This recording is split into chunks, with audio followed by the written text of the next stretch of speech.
video is going to be on overtime. In Section 7 of the rule book, in Section 6, that's where you'll find the overtime procedures. Overtime in wrestling is different than most sports. In most sports, like basketball, you have an extended period of time where at the end of that time, the winner of the most accumulated points wins. In wrestling, there's 1 minute. The first period of overtime is 1 minute. The first points wins. It could be from a penalty. It could be from a takedown. It could be from whatever. At the first point scored in overtime, that's the winner. We're going to not really show you an example because there's not much to show. This is where it gets tricky. In the second overtime, it's called the tiebreaker, 1 and 2. If you go 1, you go 2. 30 seconds of continuous wrestling unless there's a fall or the match ends by a penalty. So it could be 5-2, the next wrestler comes up, be 5-5, if the score is still tied, we're going to what's called the ultimate tiebreaker. That is 30 seconds. That's it. The person that scored the first point, not offensive point, the first point, whether it's penalty, whatever it is, the first point gets the choice of either up or down. Up or down. Now, the reason that is like that is because overtime, the ultimate tiebreaker, is different than the rest of the match.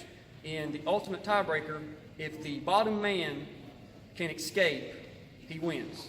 The match is over. If the top man rides him out or gets a turn, he wins. So you have a minute of extended wrestling. You have 2 30-second tiebreakers. If you go 1, you go 2.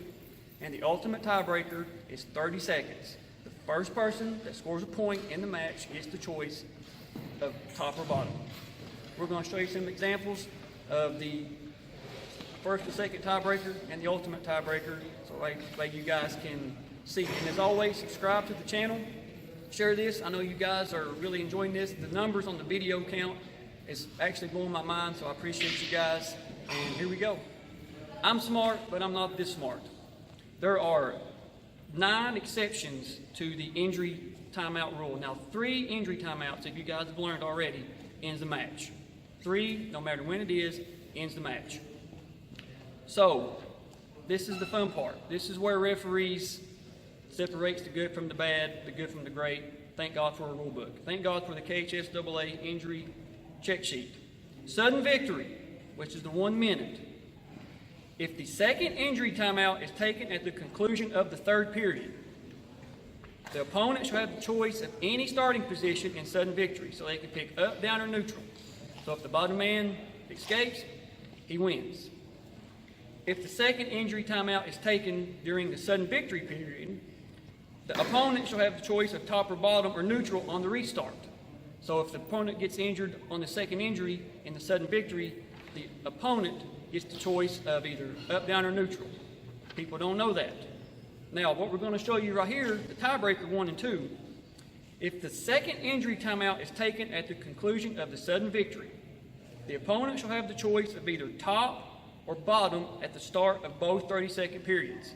That's big. Remember that. They get the choice of either up or down in both periods if the second injury timeout takes place in the 1 minute ultimate tiebreaker. The ultimate sudden victory. If the second injury timeout is taken at the conclusion of the first 30-second tiebreaker, the opponent shall have the choice of either top or bottom at the restart of the second 30-second tiebreaker. That's big too. I'm going to go ahead and read off the ultimate tiebreaker because I'm going to put this paper up. If the second injury timeout occurs at the conclusion of the 30-second tiebreaker period, the opponent shall have the choice of top or bottom position at the start of the ultimate tiebreaker, unless an unsportsmanlike conduct penalty has been called. That will negate it. Remember that. That might come in handy sometime for somebody. Last one. If the second injury timeout occurs during either the 30-second tiebreaker or the ultimate tiebreaker period, the opponent shall have the choice of top or bottom position on the restart. I know that's a lot. I'll put the description and the link to the paper in the comments below. I'm going to put this paper down. We've got some wrestlers here. Now, we're going to pretend that the match is still tied, 5-5. Flip this, as you guys have already seen. Flip it. Red wrestler. I'll look at the red wrestler and say up, down, or defer. That's his only 3 choices. No neutral. Up, down, or defer. What do you want to do? defer. It defers green. What do you want to do? Green takes down. So green will get set. Go ahead, cover. We're wrestling. All right. Stop. Now we're going to stop for a second time. Nobody scored, or the bottom man did not score, top man didn't score. Red wrestler, go ahead. 3-3. Red wrestler, what do you choose, up or down? Okay. Red wrestler takes up, green's back down. Go ahead. Cover.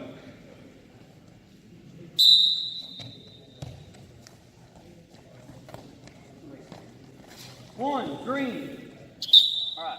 Now, for the sake of this video, we're going to pretend that's the end of the match and time's over with. The green wrestler got his escape, won. After the end of second tiebreaker, the match is over. Now, as I've said, the ultimate tiebreaker is different than the rest of the ultimate or the tiebreaker periods and the match. The reason that is because the goal of the top wrestler is to aggressively ride out, not stalling. Stalling is called way different, and stalemates are called a lot faster in this than a regular match. The top wrestler has to make an honest effort to either turn the bottom wrestler or control him aggressively. The bottom wrestler is aggressively trying to escape or get a reversal in 30 seconds. If nobody scores, neither wrestler is able to get a point at the end of the ultimate tiebreaker. The offensive wrestler, which will be the person that scored the first points, can choose up or down. The top man will be given 1 match point. So the offensive wrestler is going to be the top man. He is given 1 match point. That will end it. All right, guys, get set. Now we're going to pretend that our red wrestler scored the first point. All right, so green is down. Go ahead and get set. All right. For the sake of this video and time, the ride out, nobody scored. The red wrestler would get 1 match point added to his total. He would be the winner. So let's recap real quick. 1 minute, sudden victory period, 2 30-second tiebreakers. If you go 1, you go 2 of continuous wrestling unless there's a fall or the match ends by a penalty.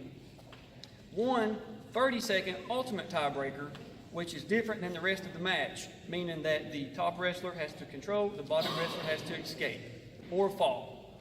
And the exceptions that I read off are the injury timeout exceptions are Rule 8, Section 2, Article 1. Like I said, I will link all that. I will link also the check sheet for overtime.